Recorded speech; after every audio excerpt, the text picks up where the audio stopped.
안녕하세요. 명언과 경험을 이야기하는 영어 강사 한지혁입니다. 오늘은 제가 학원에서 학생들을 가르치면서 느낀 점 5가지를 이야기해 보겠습니다. 다양한 학생들을 만나왔고 그 친구들과 소통을 하면서 많은 것들을 느낍니다. 그리고 학생들의 모습을 지켜보면 새로운 시각으로 인생을 바라보게 되는 것 같아요.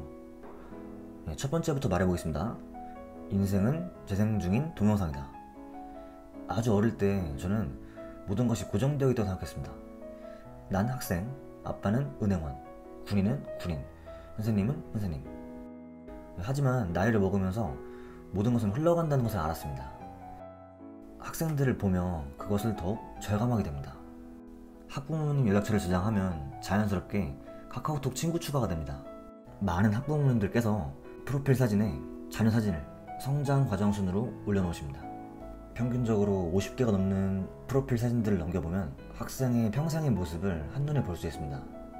그런 다음 현재 제 눈앞에 앉아있는 학생을 보면 이런 생각이 들어요. 난 지금 단순히 어린 학생을 만난 게 아니라 10대 시절 단계에 있는 한 사람의 인생을 만난 거구나. 그런 생각을 하면 학생을 대할 때 한결 신중해집니다. 그리고 성장한 학생들의 모습을 통해서 저의 시간 또한 흐르는 중임을 다시 한번 깨닫게 됩니다. 두 번째, 외모는 빌린 것이다. 저는 원래 외모는 본인만의 것이라고 생각을 했습니다. 하지만 학원에서 일을 하면서 생각이 완전히 바뀌었어요. 학생 때부터 존경하던 영어 선생님이 계십니다. 그분의 인터넷 강의를 들으면서 영어를 넘어 인생에 대해 배웠습니다. 수능을 치고 대학교에 입학하고 항해사로 일을 하다가 영어를 가르치는 일을 우연히 시작하게 되었습니다. 학생을 가르치기 전 참고를 위해서 9년 만에 그분의 강의를 듣게 되었습니다. 강의 영상을 켜자마자 저는 펜을 떨어뜨렸습니다. 9년이라는 시간 동안 그분은 제 기억 속에 머물러 있던 모습에서 많이 달라져 있었습니다. 처음에는 적응이 되지 않았습니다. 하지만 곧 알게 되었습니다.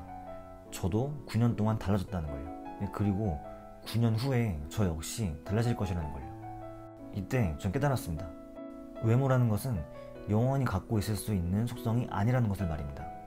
어떻게 보면 외모는 빌린 것이라고 표현하는 게 더 맞다고 생각합니다. 하루하루 조금씩 새로운 모습이고 매 순간 감사하며 살아가야겠다고 생각했습니다. 참고로 제 스승님은 시간이 흐르면서 더욱 멋있어지셨습니다. 제가 학생 시절 기억하던 젊은 모습은 아니시지만 현재만 느낄 수 있는 멋진 분위기가 더해졌습니다. 먼 훗날 저의 제자 역시 저를 보고 이런 느낌을 받으면 좋겠습니다. 세 번째, 최고의 투자는 책 읽기다. 분명히 같은 공간에서 같은 교재로 같은 내용을 배우는데 유난히 이해가 빠른 학생이 있습니다. 그런 학생들은 여지없이 책을 많이 읽은 학생들이었습니다. 책을 많이 읽으면 글자로 된 내용을 받아들이는 속도 자체가 빨라지는 것 같습니다. 그리고 이것은 그 어떤 것을 배우더라도 큰 영향을 미칩니다. 심지어 영어를 배울 때도 말입니다. 영어 독해를 할 때 책을 많이 읽은 학생들은 영어만 처리하면 됩니다. 독해는 평소에 하던 거니까 말이죠. 반면에 책을 안 읽은 학생들은 영어에 더해서 독해라는 평소에 안 해보는 것 또한 해야 됩니다. 이중으로 힘이 드는 거죠.